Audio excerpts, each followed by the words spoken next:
All right. Get a little notification on your computer there. Mm. There he is. All right, Gary. All right. Thank you, Harvey. Good morning, everyone. I'm Gary Gonzer, the president of ESCOM, and I want to welcome you to this morning's spotlight with a very important topic presented by Laurel Botsworth with Wisdom International. She will discuss human trafficking in the know. Now, the host for this presentation will be Harvey Abernathy. And let me welcome Harvey, please. Thank you for coming on board. Great. Well, thank you, Gary. Yes, I'm one of ESCOM's Spotlight Program committee members, along with Gary and Larry Tolbert. So you are here today to learn about the subject of human trafficking, the second largest criminal enterprise in the world today, and how Marin County is a hub of this serious problem facing our community. And who knew? Um, so I didn't. And so Laura Botsford is here to educate us on how we can recognize these challenges within our community and families. Laurel has been championing this cause for the last 10 years with her nonprofit organization, Wisdom International, and will provide us with some general information on how we can be more informed and, if needed, take action to help protect those around us. So during Laurel's presentation, feel free to put your questions in the chat window, as there will be time at the end of her presentation to answer some questions. So without further delay, here is Laurel Botsford to talk to us about her prevention before harm philosophy. Golly, thank you. Thank you to both Gary and Harvey and to the whole ESCOM program. I'm very honored to be here and to be able to bring this issue to the community today.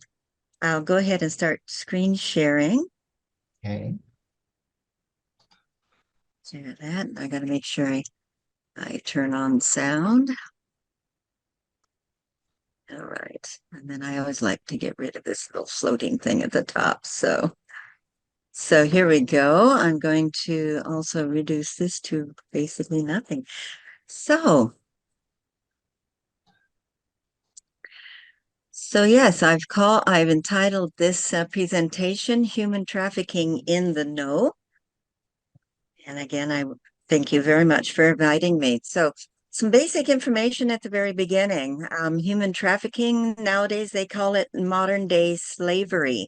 And it's already mentioned, it is the second largest criminal enterprise in the world, and it's the fastest growing business of organized crime. Organized crime we normally associate with drug trafficking and arms trafficking, and human trafficking used to be third, but it has taken over and is greater than arms trafficking at this point. The reason for that is that when you're selling a human body, it's a very, very low risk, high profit business. When you're selling arms or drugs, you have to find new product all the time. When you're selling a human body, you just have to feed them a little bit, give them a little bit of sleep and a little bit of clothing and things like that, and they're ready to go again. So it can be sold over and over and over again. That makes it a very reliable commodity, and I like to call it also a renewable resource. And that's good for the human spirit, but it's really devastating for the victims that are caught in this. The International Labor Organization tells us that this industry earns about $150 billion a year. And that's mostly for the sex and labor trafficking side of human trafficking. I don't believe that organ trafficking is figured into that figure. I can't find any information about that. But in any case, it's a huge amount of money. And of course, it's all tax-free. There's 28 million people that are caught in trafficking today, and about 25% of that are children. All right, that's an awful lot of people and certainly an awful lot of children. And most of the victims are women and girls. They make up about 90% of sex trafficking and about 50% of labor trafficking.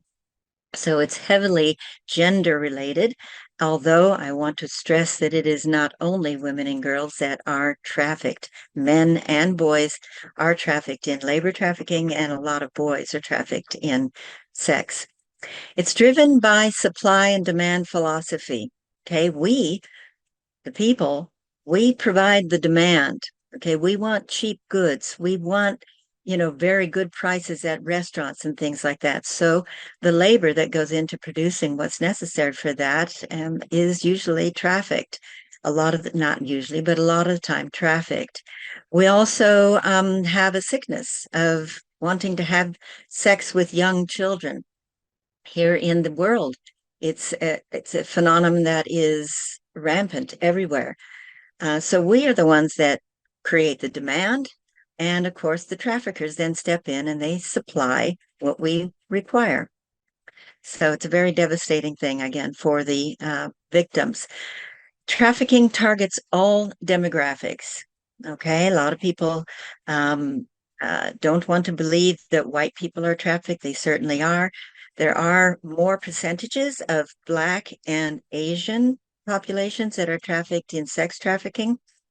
And also in labor trafficking, a lot of Hispanics that are trafficked. So it does touch every demographic. It isn't just one that is the target all the time. And sex trafficking targets all body types. If a trafficker feels that the body that you have is going to be able to be sold, make them money, you're a target, regardless of what you look like. And force, fraud, and coercion are three key words in trafficking. The use of force, fraud, and coercion is required to prove if you are an adult trying to get justice in a court for the trafficking that has been done to you. You have to prove that force, fraud, and coercion is what you were under in order to have what happened happen. If you're a child in sex trafficking, you don't have to prove force, fraud, and coercion. It's automatically assumed because a child, we all know, cannot consent to sex. So any time that they are actually being used for sex, it is automatically trafficking. We are trying to change the law for labor trafficking to also include the same situation for children. It's not yet there. So far, they also, for labor trafficking, have to prove force, fraud, and coercion. But we're working on that.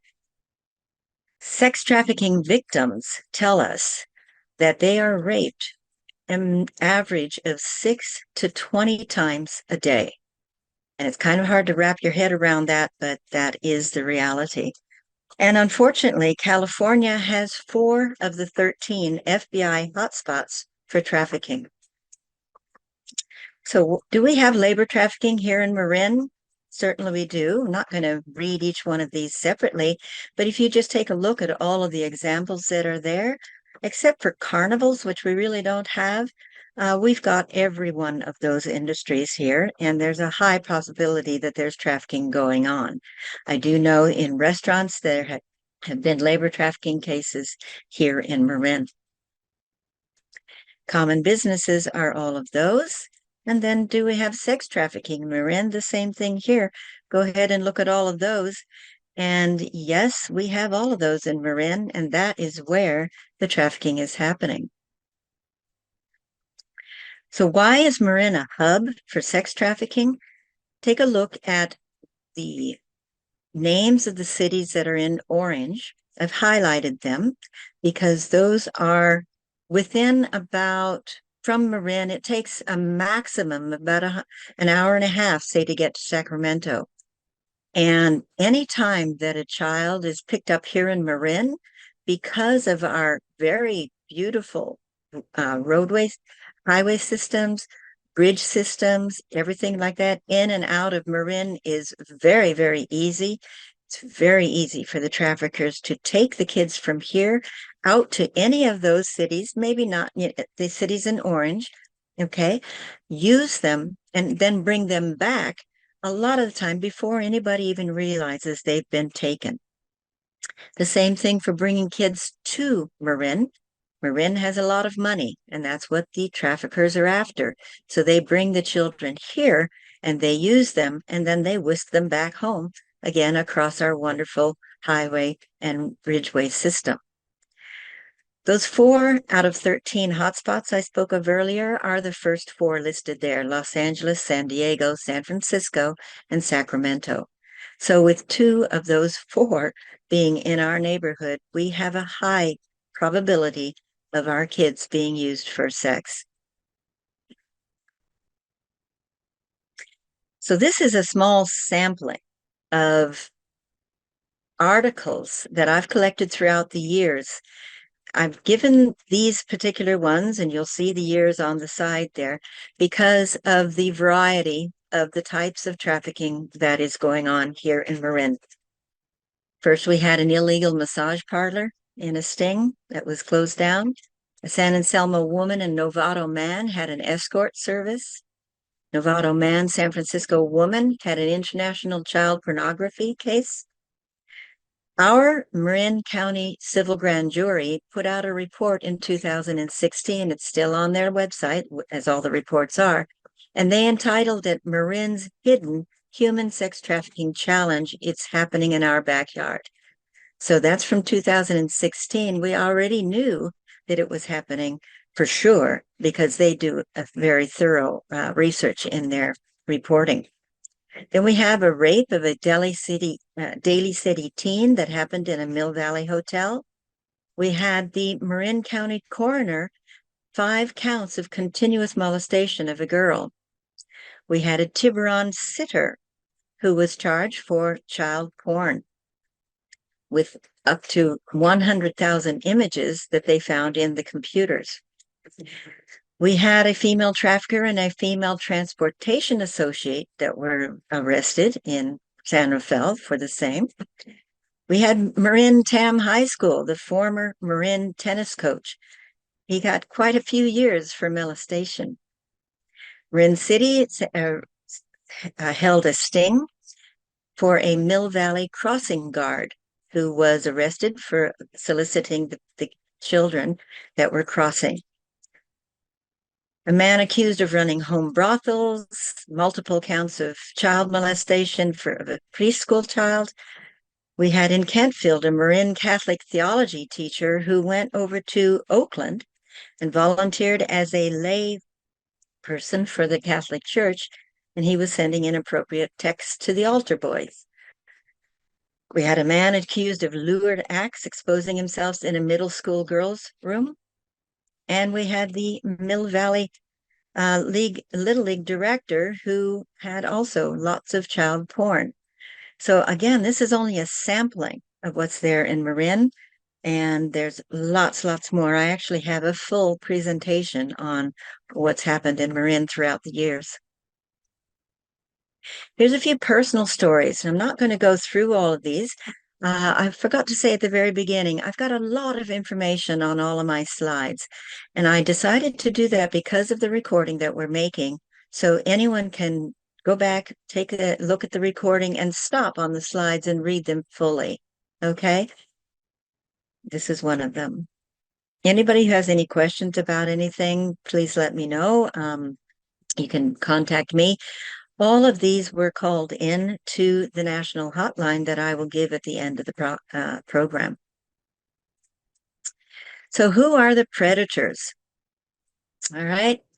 It's kind of a sobering fact, but it is true that family members are habitually the highest in the number of predators that are attacking our children, basically for sex.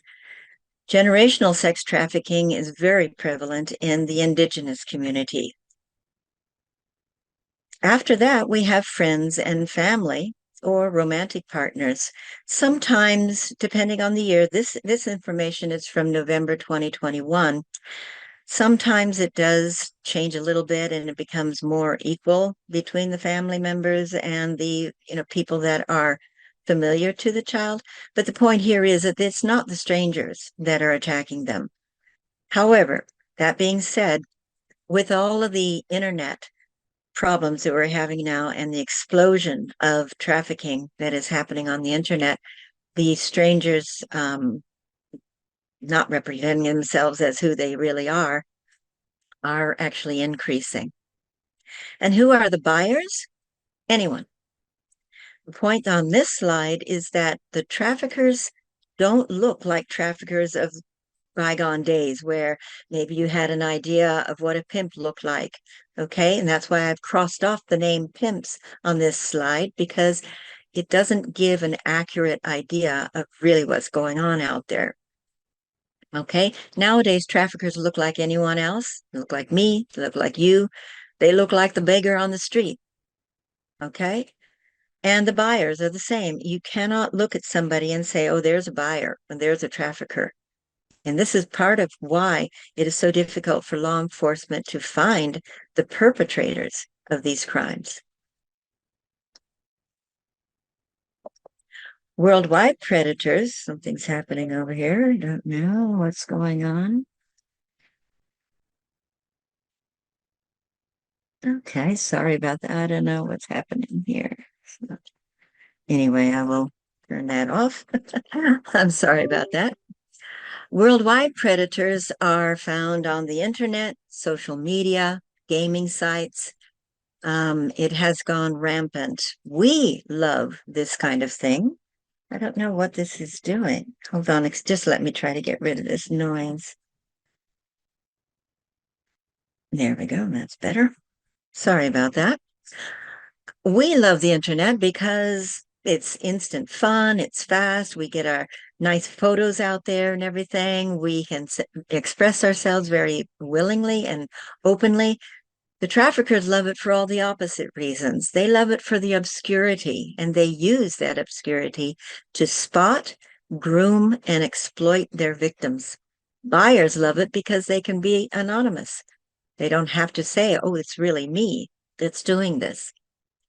And the National Center for Missing and Exploited Children has said that anywhere of 750,000 predators are online at any time, at any day. Predators are both men and women, however, predominantly men, but let's not forget that women do this also. And the prey are boys as well as girls.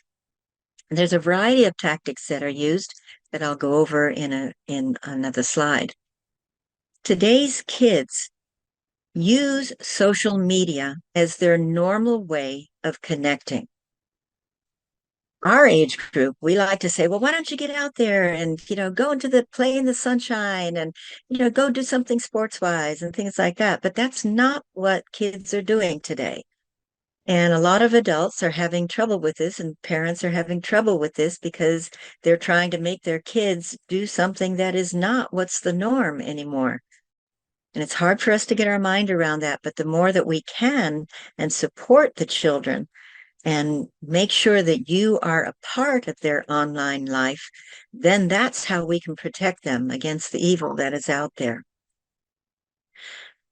There's a lot of peer pressure also, and everybody wants to, be liked. So when they are asked for a nude photo, they will post one a lot of the time, okay? Because, oh, well, I know that this girl did, so I'll go ahead and do it. And this guy will say, oh, well, I did it, and look at all of the different, my friend did it, and look at all of the different people that liked him. So it's unfortunate, but that is what's happening. And the best we can do is to explain to them the dangers of sexting and what we can do about it. In the past, we've always said that sexting, putting nude photos or anything up on the internet is actually a permanent deal. And towards the end of the presentation, I will show you that it's not so permanent anymore, thanks to NCMEC, the National Center for Missing and Exploiting Children. I'd like to play this short video, which is of a girl that has been approached by someone online, and she's convinced that she is talking to a young boy. And let's go ahead and just look at it. I'm going to make some comments during it because there's really poignant points in this particular little video. Here we go. It's from the National Center of Missing and Exploited Children. Hi, Zach. Here's another video from my special guy. I can't believe we haven't talked all day. I wish you went to my school or a little closer so we could finally meet. Hey, kiddo. Dinner in an hour. Don't spend too long on the phone.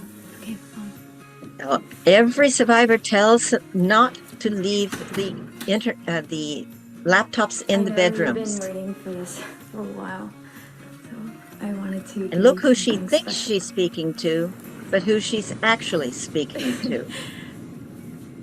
Is this okay?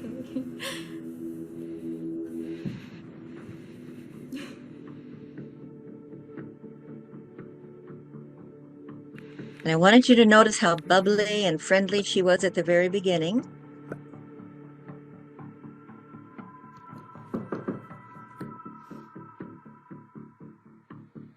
You notice she already is being confused, and there's the threat. That's what he's going to post to everyone if she doesn't comply to his wishes now.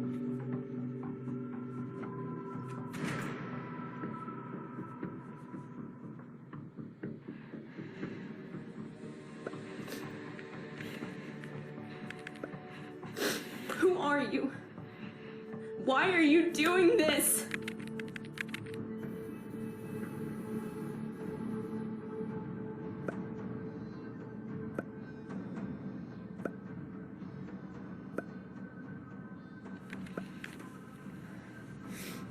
Pay special attention to how she has changed, her demeanor, her disheveledness, the look in her eyes.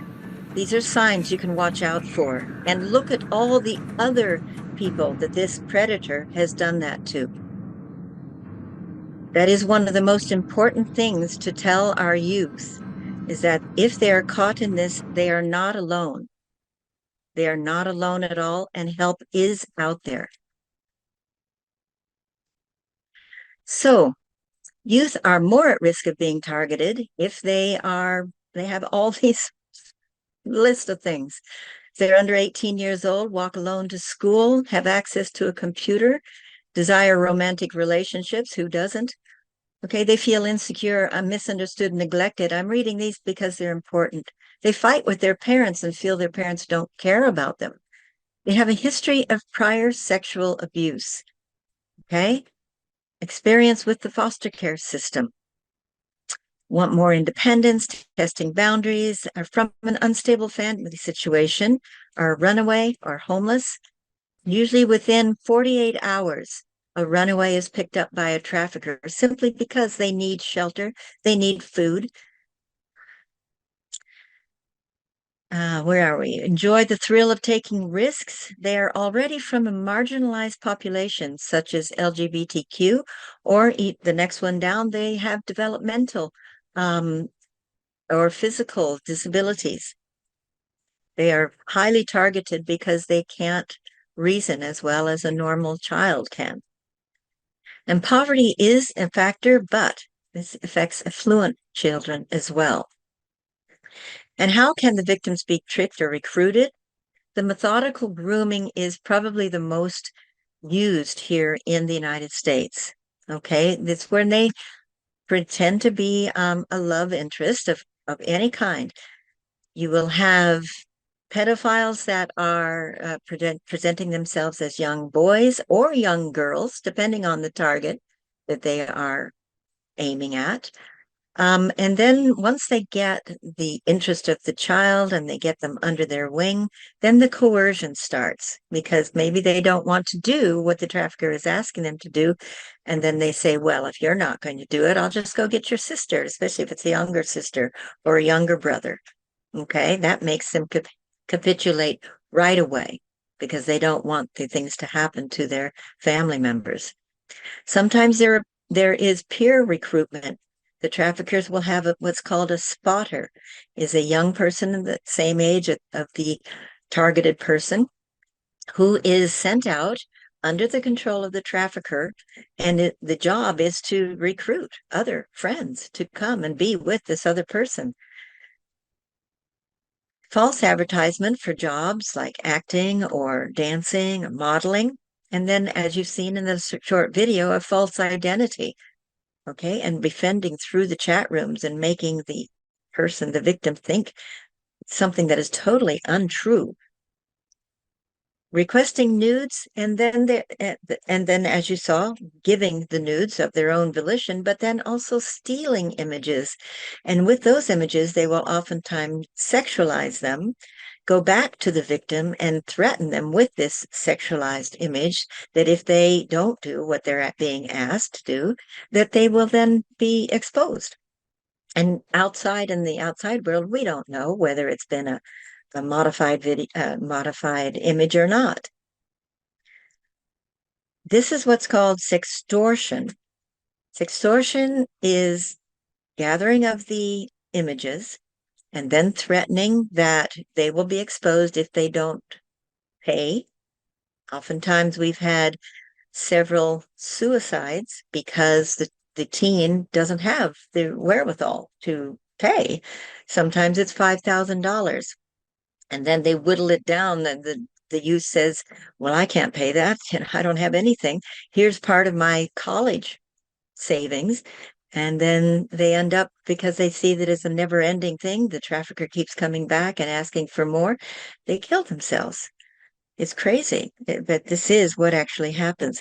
Sextortion can also end in them requiring an actual physical sexual encounter. And then one of the latest targeting techniques given to us by the FBI is called group grooming. What they will do there is they will get a group of pedophiles that target one child.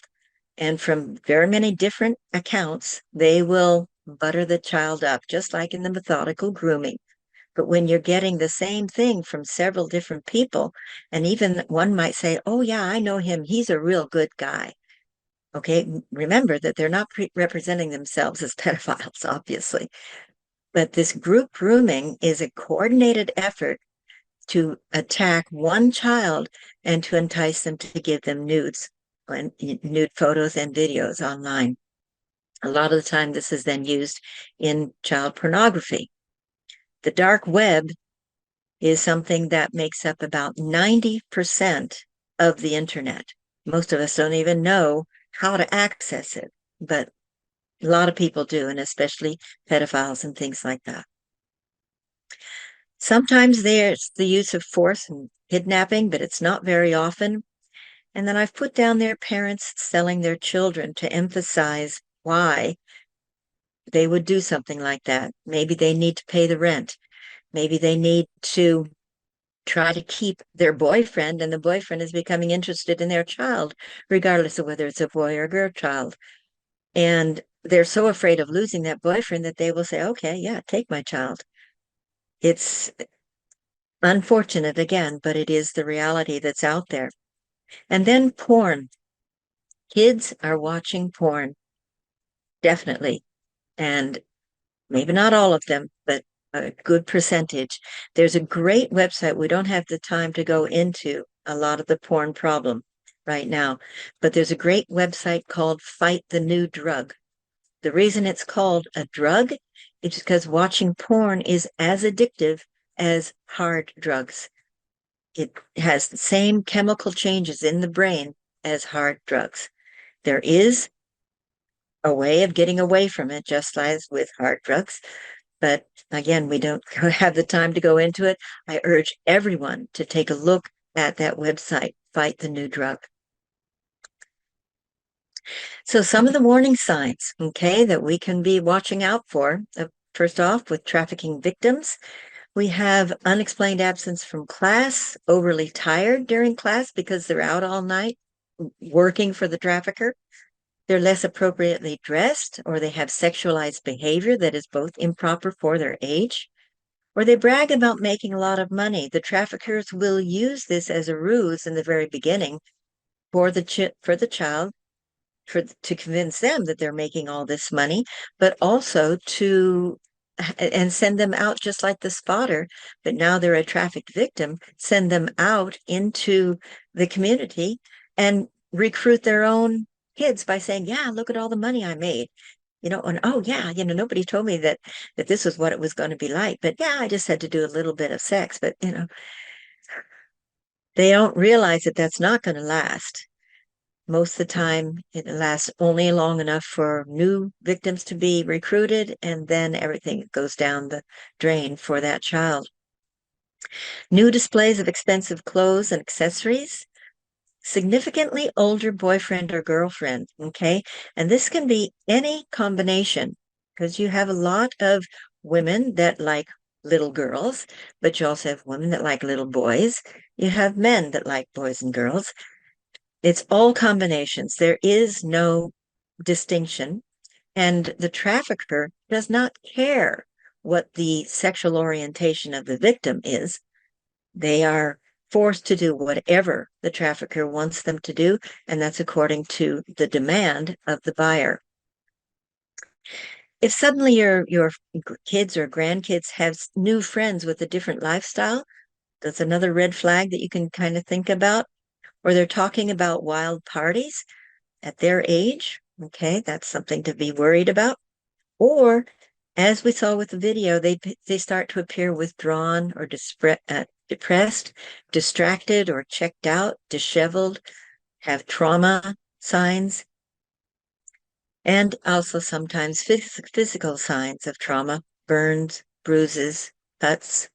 Okay, and one of the most popular ways of keeping track of your victim is to tattoo them. It's like branding cattle.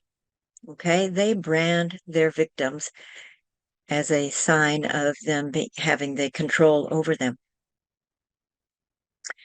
Warning signs for online is if there's some things that happen if your child is in communication with an online predator. You will start to withdraw from family or friends, and most of the time you'll get upset if you cannot get online because their trafficker has told them you'd be online at this time. Okay, and if you don't, then I'm going to do horrible things. I mean, and the threats are anywhere from physical harm to the victim themselves. And a lot of the time, that's not enough to convince the victim to do what they want them to do. So then they say, okay, I'm going to attack your family, or I'm going to attack your friends or your pets, things like that. And a lot of time that will be enough to have the child capitulate because they don't want someone else to be harmed for them not refusing to do what their trafficker is asking them to do.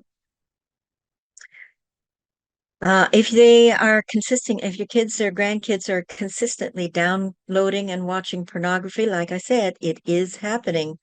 Okay, develop a good relationship with the kids in your life so that they will trust you and they will show you what they're doing online. Okay, it's the best way to protect them. If they become suddenly secretive or obsessive about online activity, or they regularly upload sexualized photos, etc. There's some more on that slide, and I'll leave it for you to go ahead and read the rest. Warning signs of a trafficker. Okay, these are also very important. Go ahead and take a look at it, but I am going to go ahead and forward. So, warning signs of manipulation. Okay, at the beginning, they demand loyalty, they brainwash, they take away the identity, they create a whole new world, and they make the victim believe that all of this is their choice. Okay? And in the middle of the manipulation and the grooming period starts the intimidation, confinement, and imprisonment. They ply them with drugs and alcohol. They starve them or they deprive them of sleep, or they beat, torture, and burn them. As you can see, it's progressively getting worse. And then the threats of the violence toward the family and rape and gang rape. These are all to break the spirit of the victim so that they are more easily controlled. And over in the box there, many victims feel shame and fear of the trafficker. And it's that prevents them from reaching out for help. Okay, these are what we call the invisible chains. Slavery does not involve chaining someone normally anymore. It's all of these mental and manipulative chains that are keeping the people from being able to be free. So the effects on the children, distrust of the system is big. It used to be that victims that were arrested for underage prostitution were, I've already said it, they were arrested, even though they were underage. That law has finally changed in California, but only as of April of 2017. We no longer arrest the minor victims. We give them services. If it is an adult that is a victim that has been found in a sting, for instance, they are offered services. We don't have any jurisdiction whether they accept it or not. It's totally up to them.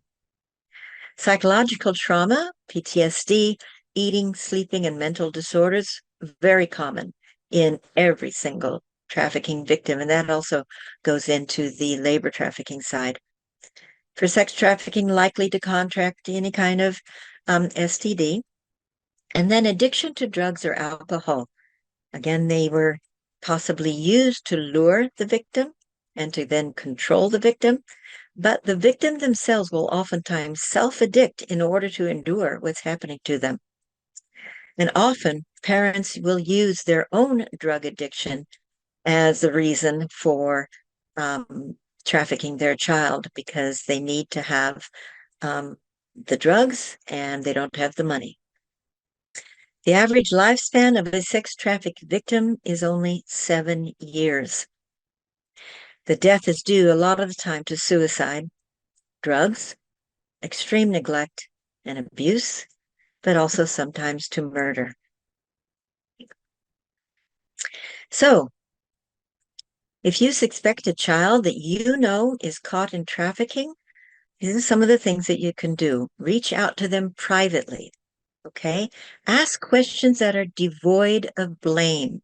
If you start to blame the child, they will just close down and shut down. You won't get any help out of them. So you have to practice not blaming them, like things like, well, why did you do that? No, really practice it. Ask questions like this. Are you okay? Hey, what's going on with you? And what do you need? Okay.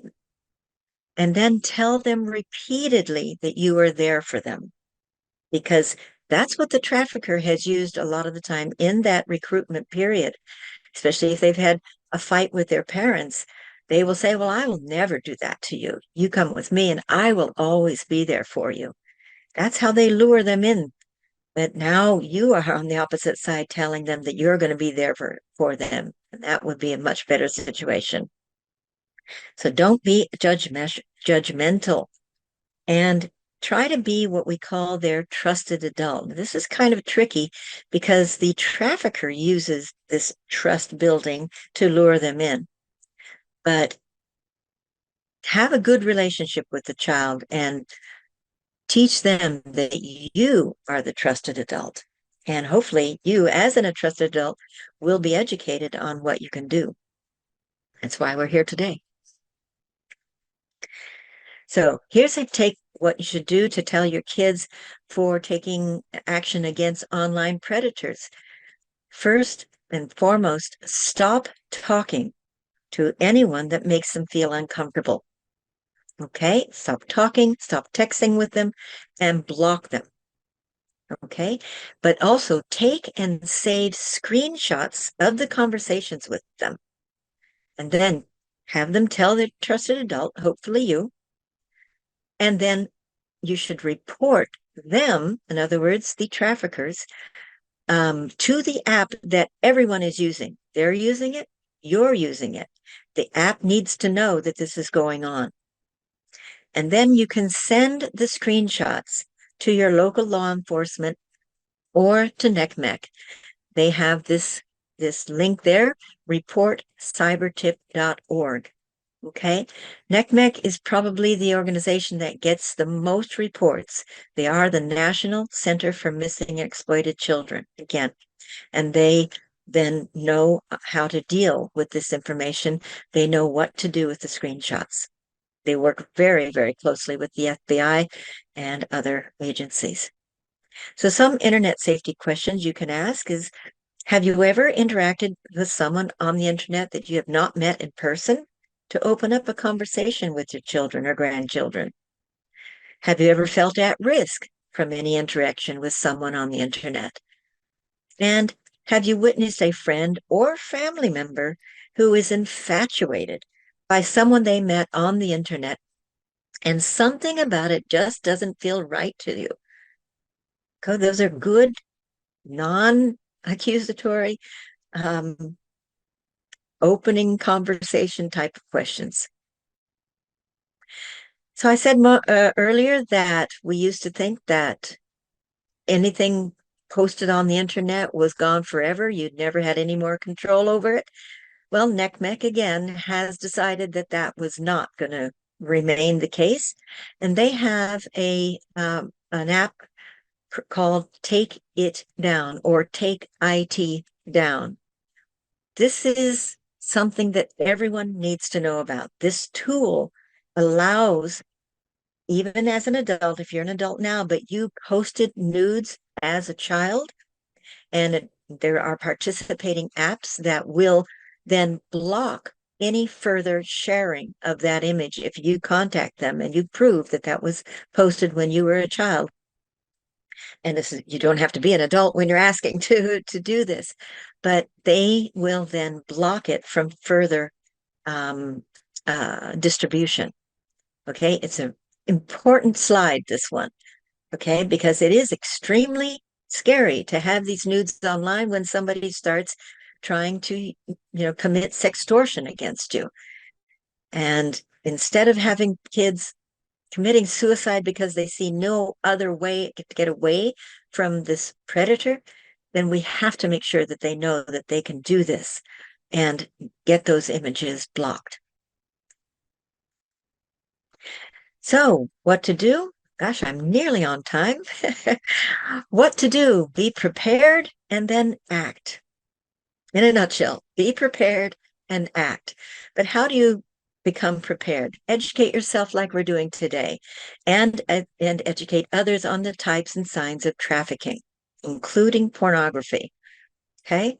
If you have a hunch that something is not right, then make the call. I know it's hard. A lot of friends of mine would say, oh, I don't know what it is, but, I don't know. I don't want to get them in trouble. You're making a call that you think that there's something going on. That's our responsibility as community members. We are not responsible for doing law enforcement job and trying to investigate it and really see if it's true. What they do when you make the call to the national hotlines or any of the other hotlines, they collaborate with others that are doing the same, collecting the same kind of data. And maybe that same situation has been reported 2 or 3 times already by someone else, and you're then adding another report. Resources are always a problem, and more counts against the same sort of situation causes them to take more, to pay more attention, and to then be able to take action. And in a coordinated effort, they will be able to get any perpetrators that are actually doing the wrong stuff. Okay, I'll give those numbers on the final slide. You can always invite a speaker to your group, club, faith establishment, or business. I'm ready at any moment to come and do that for you. And then check in with your middle school and high school children that happen to be in your life and ask them if they have received prevention education in school. It is now mandated in California that at least once in middle school and at least once in high school, so twice in that person's life, they are mandated to receive this information. But there's a lot of kids out there that I ask, have you ever received any information against, on prevention of human trafficking? And a lot of them will say no. So there's a lot of work to be done there. So find out if your kids have received it or not. And if they haven't, then again, contact me. I will be very happy to go into that school and to give them the information, much like what we're doing today, and give them the information that they need to be protected. You can join the coalitions and collaboratives. There are several around the San Francisco Bay, usually one per county. Some of them are more active than others, and just try them out and see which one is going to be the best one for you. Volunteer against prevention. I mean, join a nonprofit board of directors. I would be happy to have some people join my nonprofit. You can donate for prevention education. I've given my website there as well for that if you'd like. Or you can volunteer for the service providers. Okay, if that's what you want to do, is to be working more with the survivors, or you can actually just fund what they need in order to give better services to the survivors. You can defend at any time against comments of entitlement, such as, well, I've got the money, I can do what I want. Okay. And also stand against demand. All right. If your friends or colleagues or anybody is talking down about women and children, or, you know, sometimes even bragging about what they've done, stand up against them and say, this is not correct. One of the things that men can do is to join the Shared Hope Defender Program. Shared Hope International is where I started as a newbie. I had no knowledge about the human trafficking situation. In 2014, I joined Shared Hope International as an ambassador of hope, doing prevention education.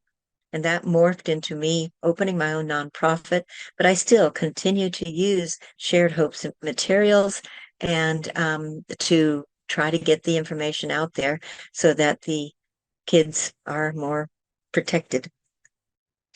You can work actively against pornography, know and talk about its connection, I've already said, to addiction and to sex trafficking. I didn't talk about the sex trafficking side, but what watching porn does for anyone, okay, regardless of your age, is that represents a method of sex that is not at all in line with what is the real intent of sex. Sex is supposed to be an intimate exchange between two loving people. Okay, it's not supposed to be a manipulative money-making factor. All right, porn represents the worst side of sex, where there's a lot of violence that is normalized because the comments that we get from perpetrators is that, well, she looked like she was having a good time, or yeah, he really did look like he was enjoying it. They're putting on a show for you. That is all it is. A lot of the time, it is trafficked children and trafficked adults that are performing in porn. Not 100% of the time, obviously, but a lot of the time. So another way that you can actually help is by looking at legislation. This one, I'll breeze through this because we're running out of time.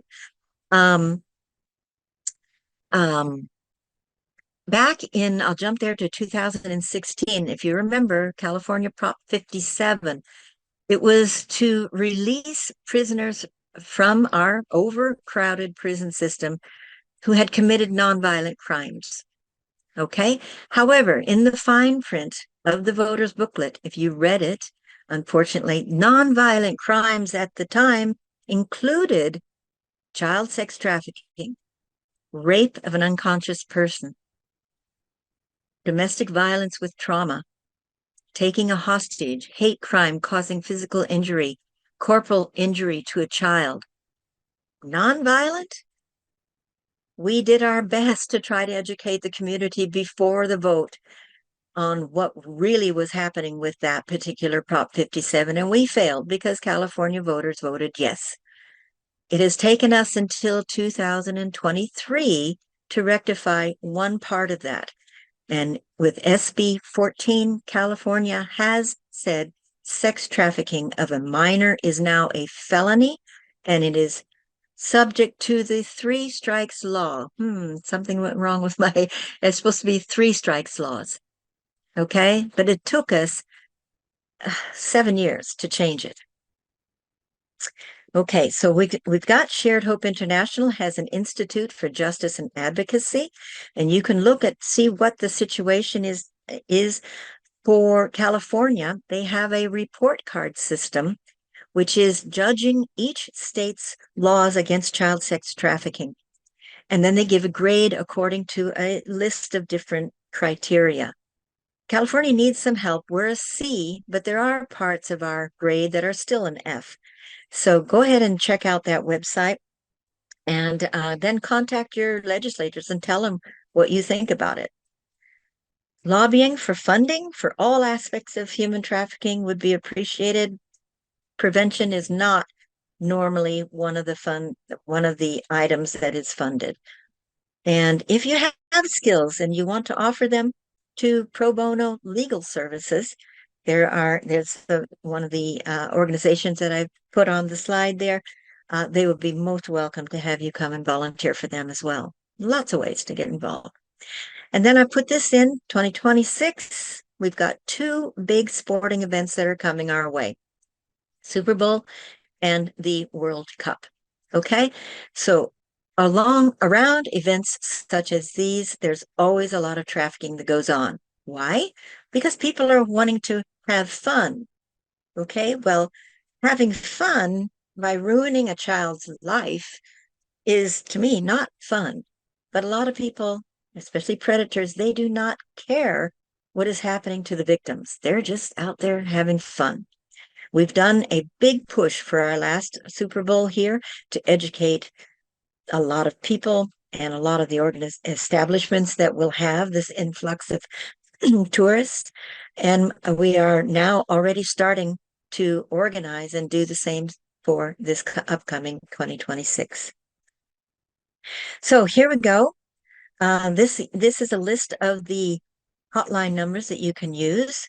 If someone is in immediate danger, then it's 911. Okay, but if it's not so immediate, San Francisco does now have its own human trafficking hotline, or you can use NECMEX hotline, or there's the National Human Trafficking Resource Center hotline, and they also have a text. If it's something that you want to report directly, we have our Rape Crisis Center, which is Community Violence Solutions. Okay, what you need to also tell your kids and grandkids is to report any sexual abuse that they or their friends are suffering, to report them to you as the trusted adult. Okay, this is scary for the kids, especially if it's a family member, but it is very, very important that they understand that they will not be in trouble if they tell you about the abuse that's actually happening. Okay, and then you can call the hotline, or they can call the hotline. But you also need to talk to them before, if they're being abused. A lot of the time they will want to run. That only exacerbates their problem because, again, once they're a runaway and they're homeless, within 48 hours they are picked up by a trafficker. So that's not the answer. And hopefully they will reach out to you if you have that relationship with them and you build up their self-esteem. You can help them to get over these hurdles if it does start happening to them, because the trafficker is breaking down their self-esteem. What you need to do is do the opposite. So thanks a lot. Any questions? You will get this what do we call it? You'll be getting the slide deck through the video. So I'm open to any questions. We have a few more minutes. How much did I go over? Right, Laura, thank you Whole so time. much. I'm willing to stay later. So Okay, great. Well, thank you very much, Laurel. I appreciate it. And it is pretty scary, actually, what you have to say. yeah. Just to let everyone know, I have put quite a bit of the links that you were referencing in the chat. So they are available, Thank you. and anyone can save that chat. Just down in the bottom of the chat window, there's a little 3 dots there. And if you click on that, there's a button in there for save the chat, and you can actually save it to your computer. So if you do have any questions, feel free to put them in the chat. And I think, Gary, you might have a couple there that you've already received. I do. Thank you, Harvey. And thank you, Laurel. This has been wonderful. Quite a lot of information, but my first question is from someone who asked, is this going to be made available? The answer, yes, of course. Yes. We're recording this. We will post it on the ESCOM website, which is escom.marin.edu. So Harvey, could you post that? We will definitely make it available. And Laurel put a lot of references, a lot of links, a lot of what to do's if, and sort of thing on her slides. All those slides will be available for anyone to see when you go to the website and look at the video. Well, we should have that up this weekend, end of tonight, most likely, but maybe Saturday. All right. Now, we've had a couple come in automatically. You've answered, Laurel. You've answered a lot, like how to identify a person that's being trafficked, what to do to look for in a community to help. Now, if someone wants to help, they will contact you. Is that totally possible? Yes, that's possible. Or if they want to join a coalition, for instance, they can Google coalitions around the area. And like I said, meet with them, see which one is a good fit for them. Almost every county has one. Good. And I also put Laurel's website, Wisdom International, link in the chat too, so you can save that. Thank you. Go to that. All right. Harvey, do you have any questions that have come in on chat? No, I haven't actually. I think Laura's been so informative. I think everybody's a bit shocked by the information and thinking about it. So, yeah. I think myself too. I think it is a little shocking. We don't think about this in our own backyards. My impression when you first approached our organization was, well, this is probably something that happens to immigrants and people that are not really connected to our own society around us, and to find out how prevalent it is within families, that's scary to me. Yeah. Yeah, I know that's why I put it in there, and hopefully in a way that I don't want to frighten people, but I want to inform people about what the real situation is. And I did put a lot of information because I knew this was going to be recorded, and I want you to be able to go back and at your own leisure, read the slides.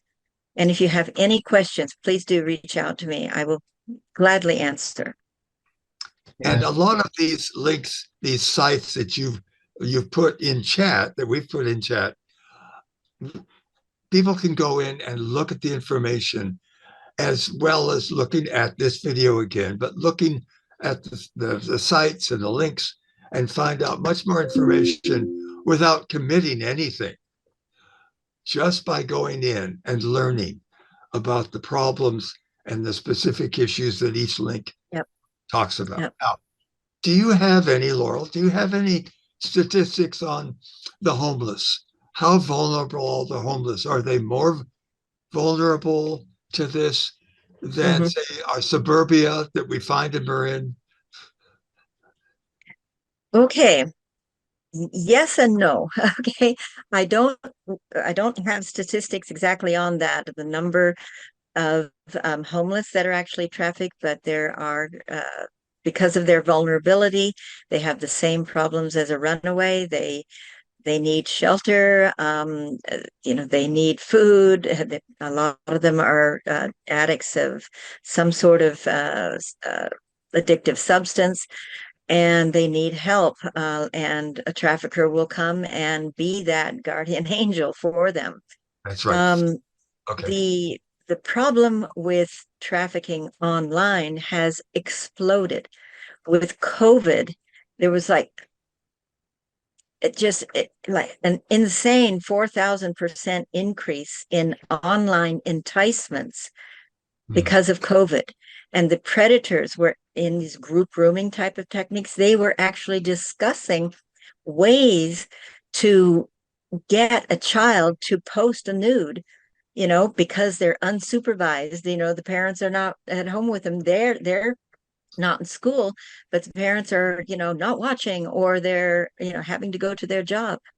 It exploded. So I don't know which one of those two. I would say the internet is definitely the higher, Gotcha. the place where it happens most often. All right. The enticements are incredible. Now I'm assuming that the police departments in Marin County are trained on this. Do you know what is happening? Do they provide training for their officers? Do they include them in these types of workshops? Yes, they have a 2-hour training that is given to them. I believe it's on a biannual basis. Sure. And it doesn't sound like a lot, but I mean, you guys have learned a lot in just an hour now. So it is good training, and yes, it is a mandated training. Perfect. Thank you. I don't see any more questions. Please, we're over our allotted hour. Let's call it for now, but thank you so much, Laurel. And Thank you. the information is online. Feel free to go up and learn more and explore the sites that Laurel has given us, and to be aware of what's happening in our communities, because it's all around us. Yes, it is. Yes, it is. Another one of the labor trafficking cases is the Gamos family. It's not from Marin, it's from San Mateo, but Okay. they ran a adult and child care service for 10 years, and they've just recently, into 2023, they've been charged as well. Wow. Good. Okay. Many more cases as well. So Well, thank you very much, everyone. I really enjoyed being here with you today. I do apologize for going over time, but I hope you've learned a lot. And please, reach out if you have any other questions. great. Thank you. Thank you so much. That was All impressive. right. That was so At this impressive. point, we will end the spotlight and say thank you for attending and joining. And I hope you learned a lot from this presentation. Thank you. Me too.